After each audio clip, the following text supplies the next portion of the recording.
Hello hi welcome to border boys YouTube channel. ಇವತ್ತಿನ ನಮ್ಮ video ಏದ್ರ ಬಗ್ಗೆ ಅಂದರೆ ಸಿಟ್ಟಿಂಗ್ ಕಾಮಿಡಿ ಬಗ್ಗೆ. ಸಿಟ್ಟಿಂಗ್ ಕಾಮಿಡಿ ಅಂದರೆ ಕೂತ್ಕೊಂಡು ಎಣ್ಣೆ ಹೊಡ್ಕೊಂಡು ಕಾಮಿಡಿ ಮಾಡೋದಲ್ಲ. ಈ ಸ್ಟ್ಯಾಂಡಪ್ ಕಾಮಿಡಿ ಅಂದರೆ ನಿಂತ್ಕೊಂಡು ಹೆಂಗೆ ಕಾಮಿಡಿ ಮಾಡ್ತಾರೋ ಅದೇ ರೀತಿ ಸಿಟ್ಟಿಂಗ್ ಕಾಮಿಡಿ ಅಂದರೆ ಕೂತ್ಕೊಂಡು ಕಾಮಿಡಿ ಮಾಡೋಣ ಅಂತ ಟ್ರೈ ಮಾಡ್ತಾ ಇದ್ದೀನಿ.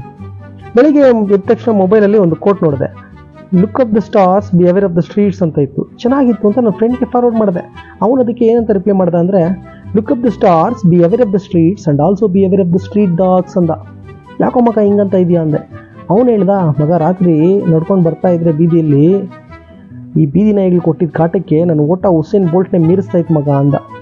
ಅಯ್ಯೋ ಪಾಪ ಅನಿಸ್ತು.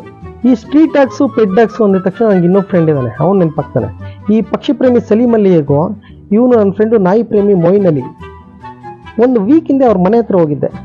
ಆ ನಾಯಿ ಯಾರನ್ನ ಕಳ್ಳರು ಬಂದರೆ ಬೊಗಳುತ್ತೋ ಇಲ್ಲೋ ಗೊತ್ತಿಲ್ಲ, ನನ್ನಂಥ ಫ್ರೆಂಡ್ಸು ರಿಲೇಟಿವ್ಸು ಬಂದರೆ ಮೇಲೆ ಬರುತ್ತೆ ಬೊಗಳ್ಕೊಂಡು. ಅವ್ನಿಗೆ ಹೇಳಿದೆ ಇಟ್ಕೊಳ್ಳೋ ಅಂತಂದರೆ, ಏನು ಮಾಡಲ್ಲ ಬರು ಅಂತಾನೆ. ಅದೆಲ್ಲ ಮಾಡಿದ್ಮೇಲೆ ಇವನೇನು ಮಾಡೋದು? ನಾವು ಮಿಡ್ಲ್ ಕ್ಲಾಸರು ಯಾವಾಗಾದರೂ ಆರೋಗ್ಯ ಸರಿ ಇಲ್ಲ ಅಂದರೆ ಹಾಲು ಕುಡಿತೀವಿ. ಈ ನನ್ನ ಮಗ ನನ್ನ ಫ್ರೆಂಡು ನಾಯಿಗೆ ಆರೋಗ್ಯ ಹಾಲು ಹಾಕ್ತಾನೆ. ಆರೋಗ್ಯ ಹಾಲು ಎಷ್ಟು ಗೊತ್ತಾ ಲೀಟ್ರಿಗೆ? 60 ರೂಪಾಯಿ 100 ರೂಪಾಯಿ ಆಗುತ್ತೆ. ಹೆಂಗಿದೆ ನೋಡಿ ಸಮಾಜ.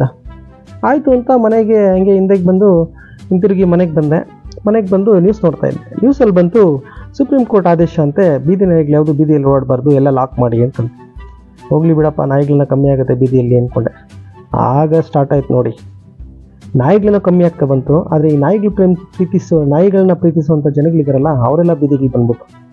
ಇನ್ನೊಬ್ಬ ಫ್ರೆಂಡ್ ಇದ್ದಾನೆ, ಅವನು ತುಂಬ ಮರ್ತೋಗ್ತಿರ್ತಾನೆ. ಅವ್ನಿಗೊಂದು ಟಿಪ್ಸ್ ಕೊಟ್ಟೆ, ಮಗ ಡ್ರೈ ಫ್ರೂಟ್ಸ್ ಅಂಗಡಿಗೆ ಹೋಗು, ಬಾದಾಮಿ 1/4 kg ತಗೋ, ರಾತ್ರಿ ಹೊತ್ತು ನೆನೆಸ್ಬಿಟ್ಟು ಬೆಳಿಗ್ಗೆ ತಿನ್ನು, ನೆನಪಿನ ಶಕ್ತಿ ಜಾಸ್ತಿ ಆಗುತ್ತೆ ಅಂದೆ. ಸರಿ ಆಯ್ತು ಮಗ ಅಂತಂದೆ. ಆಮೇಲೆ ನೆಕ್ಸ್ಟ್ ಡೇ ಹೋಗಿದ್ದಾನೆ, ಅಂಗಡಿಗೆ ಹೋಗಿ ತೊಗೊಂಡು ಬಂದಂತೆ.